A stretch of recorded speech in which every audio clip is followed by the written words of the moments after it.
Hello everyone, divine 777 में आप सभी का स्वागत करती हूँ। मैं निधि। कैसे हैं आप? आई होप आप सभी स्वस्थ होंगे, सुखी होंगे और सुरक्षित होंगे। आज की जो रीडिंग है वो कलेक्टिव जनरल रीडिंग है, टाइमलेस रीडिंग है। टॉपिक आपके पर्सन की करेंट फीलिंग्स आपको लेकर के क्या है हम यहाँ देखेंगे। आपको रहना है पॉजिटिव, कर देना है वीडियो को लाइक, चैनल को सब्सक्राइब अगर अब तक नहीं किया है तो वो चलो जल्दी से देख लेते हैं क्या चल रहा है।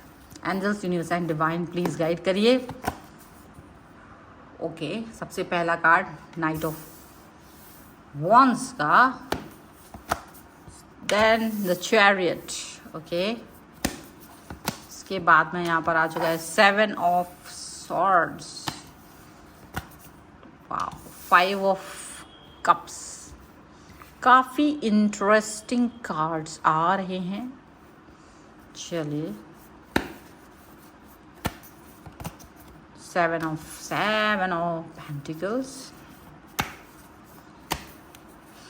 दोपहर की रीडिंग नहीं देखी आप लोगों ने, रिलीज, उसमें बहुत इंपॉर्टेंट चीज़ बताई गई है। क्या है ना, मस्ती मजाक और लब लपाटे के अलावा भी कभी कभी कुछ चीज़ें इंपॉर्टेंट होती हैं, आपको जानना ज़रूरी है, तो वो बताती हूँ मैं, ठीक है। इसलिए वो रीडिंग उस चीज़ को अंडरस्टैंड करिएगा।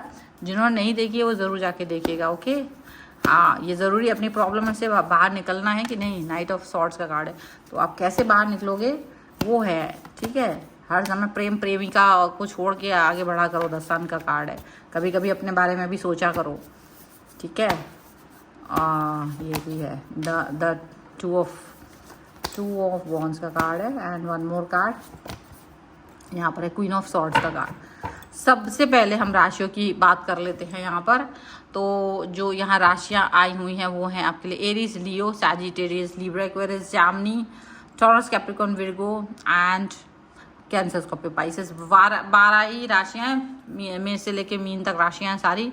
यहाँ पर आ गया है 7 ऑफ कप्स का कार्ड, अवेकनिंग का कार्ड है, 4 ऑफ सॉर्ड्स का कार्ड है और 9 ऑफ वॉन्ड्स के कार्ड को फॉलो करते हैं। और देखिए बहुत अच्छे अच्छे कार्ड्स हैं, लेकिन अभी हम सिर्फ यहीं तक कार्ड्स ले लेते हैं। एंड डेफिनेटली यहाँ हमने कार्ड्स ले लिए हैं सारे।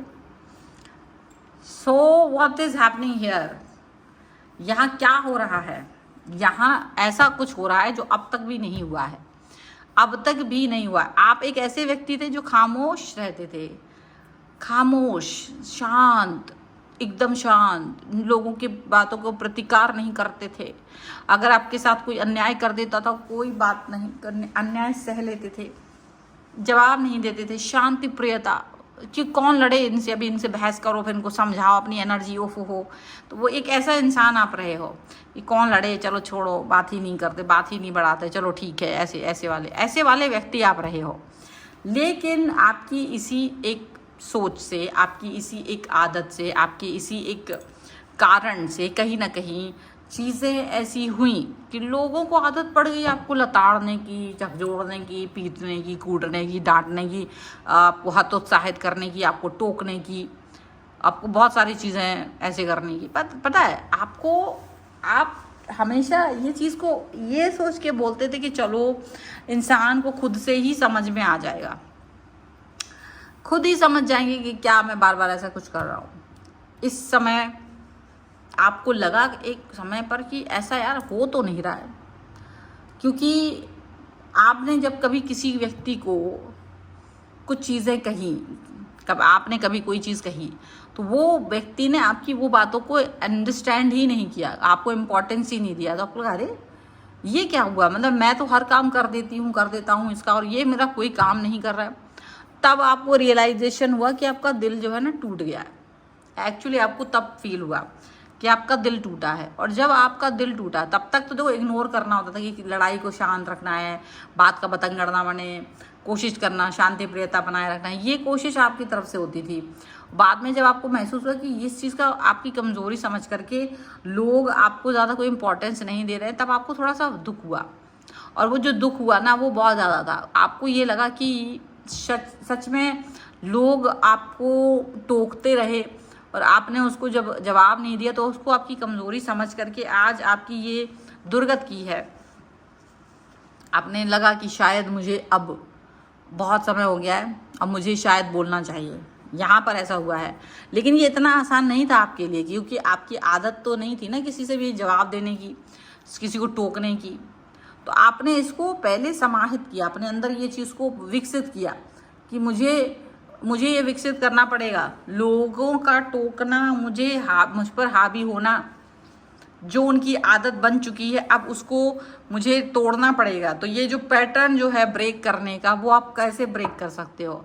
आपको तो आता ही नहीं था अब तक, तो अब तक तो आपको आता नहीं था, तो ये आपने बड़ा समय लगाया, इसमें आपको वक्त लगा। अवेकनिंग का कार्ड भी है यहाँ पर, स्टकनेस भी हुई, सोचा भी कि कैसे करना है, and then you decided one day कि अब अगर नेक्स्ट टाइम जब भी मेरे से कोई ऐसे बात करेगा, देन मैं उसको वहीं उसी समय टोक देंगे, बस रोक देंगे। उनका टोकना बहुत हो गया, अब आपने ये बात सोच ली और ये चीज़ हुई है, एंड ये चीज़ हुई है आपके साथ में कि अब आपने इस रोकने टोकने की, इनकी स्थिति को, इनकी इस हरकत को, इनकी इस बदतमीजी को आपने कहीं ना कहीं स्टॉप कर दिया, स्टक कर दिया। अब आपको लगा कि नहीं, बिल्कुल भी नहीं, अब मैं किसी की बात को उसकी हाँ में हाँ मिलाना कोई ज़रूरी नहीं है, उसको टोकना ज़रूरी है। और आपको लगा ज़रूर कि भाई हो सकता है लोग बुरा मान जाए, क्योंकि अब तक तो आप यही सोचते थे ना कि भाई लोगों को बुरा ना लगे। अब पहली बार था कि आपके मन ने कहा कि हो गया बहुत, इट्स ओवर, लगे तो लगे, अब बुरा, मैंने ठेका ले रखा है क्या सब कुछ ठीक लगाने का। एंड देन यू डिसाइडेड, और वहीं आपका जो डिसीजन मेकिंग हुआ ना, और जैसे ही किसी व्यक्ति ने आपको टोका, आपने उनके टोकने को वहीं बंद कर दिया, रिलीज कर दिया कि भाई ऐसा है कि ये तुम्हारा मेरा कोई, ये मेरी रिस्पॉन्सिबिलिटी नहीं है। मेरे सामने कोई काम आता है तो मैंने कर दिया, ये मेरी रिस्पॉन्सिबिलिटी नहीं है कि कोई मुझे नौकर समझे, कोई मुझे कुछ भी आगे कह के चला जाए, कोई कुछ भी कह दे, कोई कुछ भी कर दे और मैं चुपके से सुनता रहूं। ऐसी आदत नहीं है, और ये सोचना भी मत कि ये चीज़ चलने वाली है। और यही बात यहाँ पर होते हुए नज़र आ रही है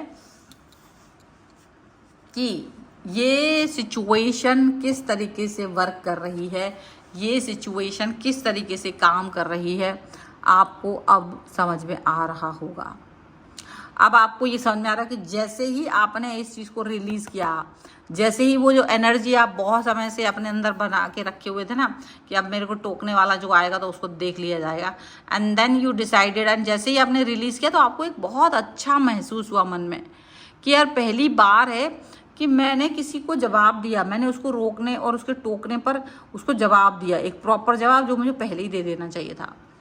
वो आपको महसूस हुआ कि मुझे पहले ही इस व्यक्ति को इसके सवालों के जवाब दे देने चाहिए था, मुझे रुकना नहीं चाहिए था इतना समय तक। और जो मैं रुक करके इस व्यक्ति की बेहुदा बकवास बातों को सुन के कहीं ना कहीं परेशान होता फिर रहा हूँ, मुझे इसकी अब आवश्यकता नहीं है।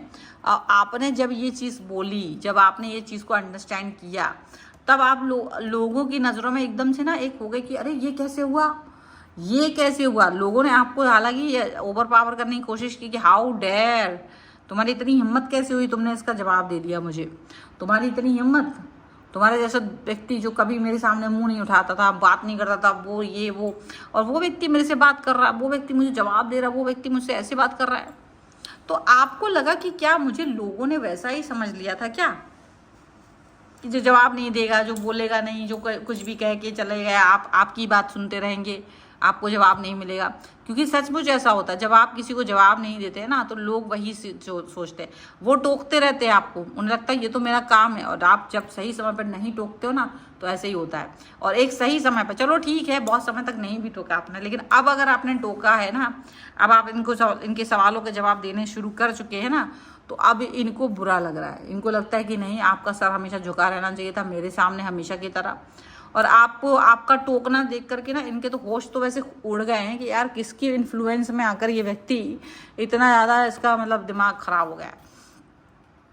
उनको ये लग रहा है कि किसके इन्फ्लुएंस में आकर के, उन्होंने यही क्वेश्चन भी पूछा है कि किसके इन्फ्लुएंस में आए हो तुम, जो तुम नई शुरुआत, नया अपने आप को किंग बना रहे हो, तुम अपने आप को क्वीन समझ रहे हो, हाउ डेयर, तुम दो कौड़ी के इंसान हो, तुम तो अपने आप को राजा ही समझ बैठे हो, और तुम कैसे इस चीज़ को कर सकते हो, कैसे तुम मुझे जवाब दे सकते हो, कैसे तुम्हारे अंदर ये हिम्मत आई है, कैसे तुमने ऐसा मेरे से बात कर लिया है। ऐसी बातें वो उनको बर्दाश्त ही नहीं हो रहा कि आपने जवाब दे दिया, उनको बर्दाश्त ही नहीं हो रहा है कि आपने उनको टोक दिया, ये तो उन्हें बर्दाश्त ही नहीं हो रहा है।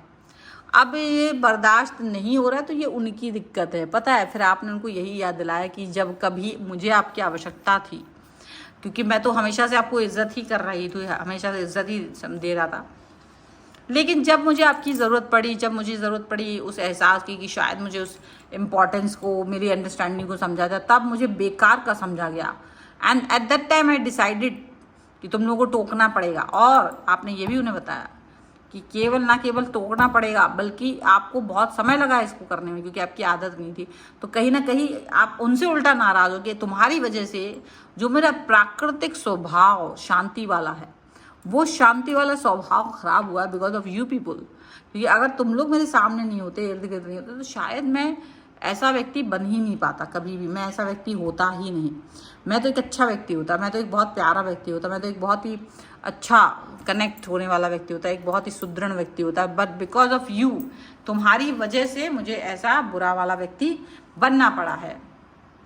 और ये चीज़ आपको महसूस हो रही है। अब देखो, यहाँ पर कहीं ना कहीं ये बात भी आप अंडरस्टैंड कर लीजिए कि आप इस समय पर ऐसे व्यक्ति बन गए हो ना, जो थोड़े से तेज तर्रार लग रहे हो। अब आपको लग रहा है कि मुझे तेज़ी रखनी ही पड़ेगी, बिना तेज़ी कि अब चीज़ें चलेंगी नहीं। तो अब आप तेज तर्रार बन के रहने वाले हो। बहुत सहन कर लिया, आपको लग रहा है कि दिस इज़ टू मच, अभी मेरे को अपने लिए एक्शन लेना ही पड़ेगा, मुझे उन्हें सही समय पर रोकना ही पड़ेगा, मुझे सही समय पर जवाब देना ही पड़ेगा, जिसको सुनकर दुनिया सन्न रह जाए, और रहना ही पड़ेगा, क्योंकि वो उसके बगैर इज्जत नहीं है। इज्जत चाहिए ना, अपना दबदबा चाहिए, तो आपको बोलना पड़ेगा, आपको सही समय पर लोगों को टोकना पड़ेगा, नहीं तो लोग आपको बेइज्जत करने में कोई कसर नहीं छोड़ेंगे, लोग आपकी कीमत नहीं लगाएंगे। ये चीज़ समझ लीजिए, लोग आपको बेकार समझेंगे, वो जो चाहेंगे उतनी कीमत लगा देंगे आपकी जीवन की, है ना। This is the reading. अगर आप इस पर क्लेम करना चाहते हो, वीडियो लाइक कर दीजिए, चैनल सब्सक्राइब कर लीजिएगा, और पर्सनल रीडिंग के लिए आप आ सकते हैं। व्हाट्सएप नंबर आपकी स्क्रीन पर है, आप मुझे व्हाट्सएप और मेरे दूसरे अन्य चैनल्स पर मुझे फॉलो कर सकते हैं। लिंक आपको सबका डिस्क्रिप्शन बॉक्स में मिल जाएगा। मिलते हैं एक नई रीडिंग के साथ जल्दी, तब तक देखते रहिए divine 777। Thank you for watching, bye.